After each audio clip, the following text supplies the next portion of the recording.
Coming up on The Joy Behar Show, a former contestant on Kitchen Nightmares commits suicide. The husband from polygamist reality show Sister Wives faces felony charges. Reality TV is one of the most popular forms of entertainment, but is it ruining people's lives?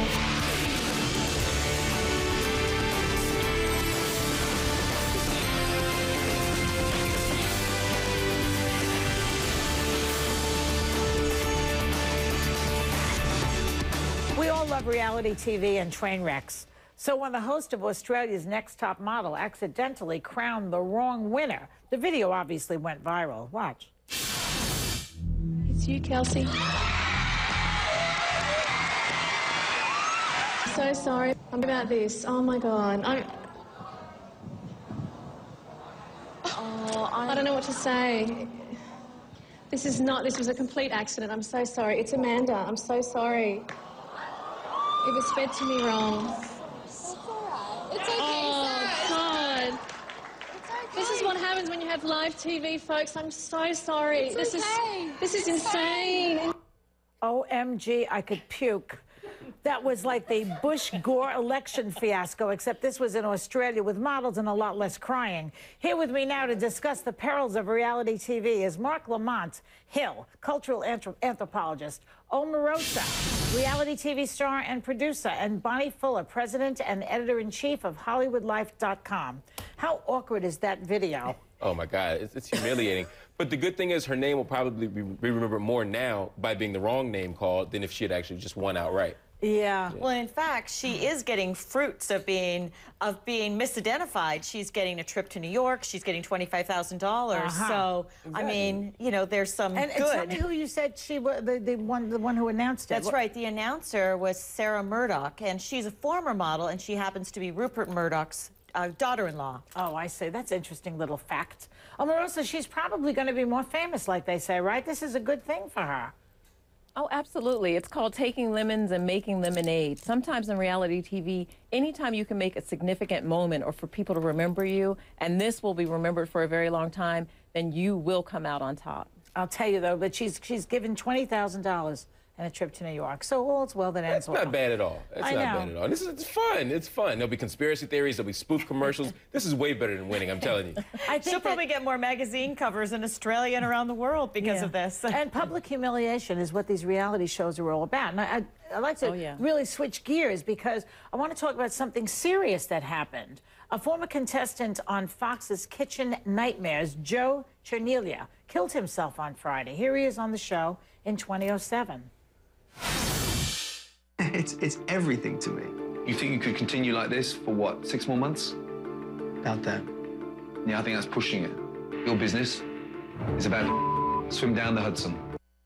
Now, Chernelia had a host of personal problems, but questions have been raised whether there's any link between his suicide and appearing on a reality show. What do you think about that? They're making a connection.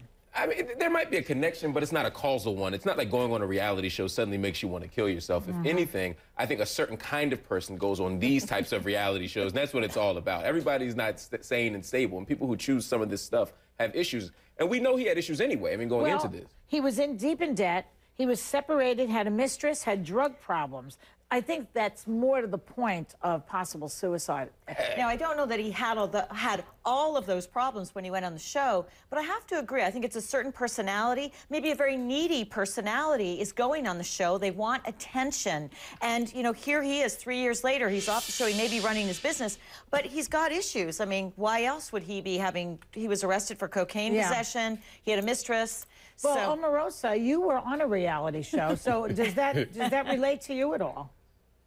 Being the only person on the show that's actually been on a reality show, I can absolutely say that when you say that there's certain personality types, that's, you know, it's apples and oranges. Different reality shows draw different personalities. On The Apprentice, you got type A personalities. On American Idol, you get artists. When you get these Kitchen Nightmares, you get chefs who are trying to survive and stay afloat. And this guy actually may have gone on the show to save his business, and this may have been the trigger to push him over the top. Well, that's the point I was making. Like I said, certain types go on certain types of shows. But you shouldn't group them all together. No, that's I'm not. The danger. I'm not grouping them. I'm saying certain types of shows draw certain types of people. You wouldn't do that. You're a very different type of person. Well, than, she's say, probably, I could. correct me if I'm wrong, Omarosa, You're awesome. I think that you were interested in a career move. Am I right?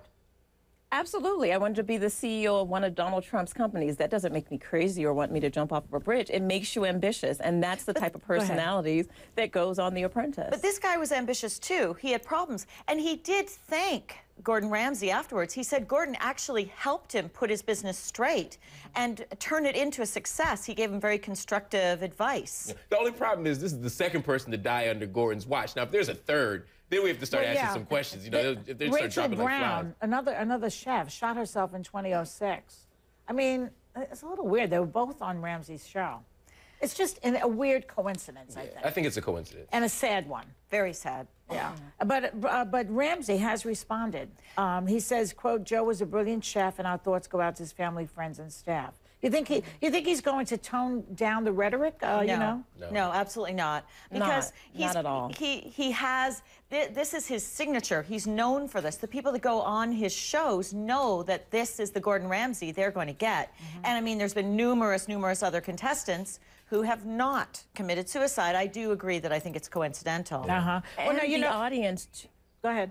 I think it's important to note that the audience has an appetite for this type of a personality on reality TV. They want the Gordon Ramsays who's going to be in your face yelling and screaming. It's entertainment. Well, to that point, MTV's Real World, they put on former drug addicts, people who cut themselves, which is such a weird, fetishy kind of crazy behavior, alcoholics.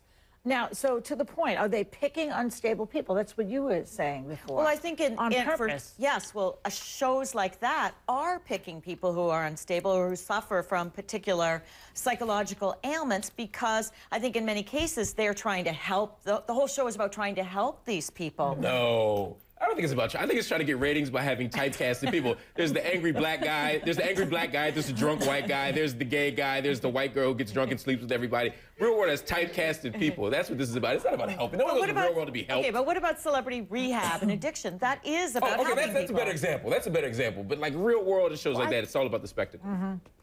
Well, Joy, there used to be a time when psychological evaluation was taking place in reality TV. When I went through the Apprentice screening, we had a battery of psychological tests that we had to take, and I've seen less and less of that. I've been on 30 reality shows. I've only been screened for about 3 or 4 of them. I'm hoping that these shows will do more of that to make sure people aren't pushed over the edge. She got a very bad rap, I think, bad reputation after The Apprentice, right, Omarosa? Yeah, Omarosa got a bad rap because she had because she stood up for herself and moved with dignity. A lot of these shows, it's not about dignity anymore because there's so many of them and the people are fighting for a narrow slice of pie. The shows just keep getting lower and lower and lower. They don't give a battery of psychological exams. Well, that's Can you touch your ankles? Can you grab? You know, people thought you were bitchy, Omarosa. Did that bother you?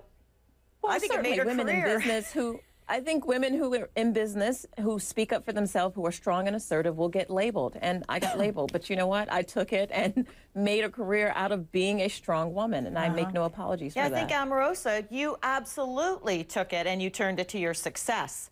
And I think that label of being strong was actually admired by a lot of people who saw you on the show. I remember thinking, hey, you go, girl, when I saw you there. Now, the other reality show, and I interviewed them a couple of weeks ago, Sister Wives, about the polygamous family in Utah. I mean, now they're under investigation because they put their lifestyle on television. Right. The minute you do that, you're opening the door. But they had to see this coming, right, Bonnie? They said they did see it coming. They issued a statement saying that they were well aware that this could happen. However, they thought that the benefits of exposing their family to this, I don't quite get that at all. I think that, I mean, I don't understand why you would want to expose your children and your wives. It's called a check. Well, maybe it's a check. A big wad of sweaty money is what happens. They're part of a sect, too. Don't you think they wanted to publicize what they do? No, like, they're advocates for this. They want to check. Look, I agree.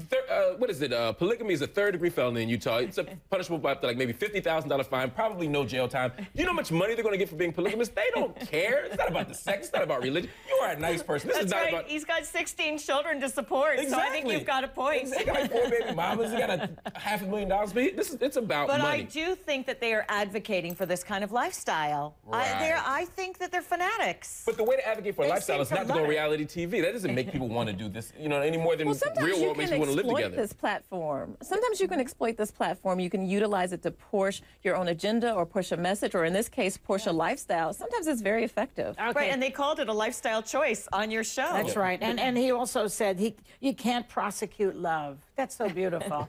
Thank you guys so much. We'll be back in a minute. Thank you.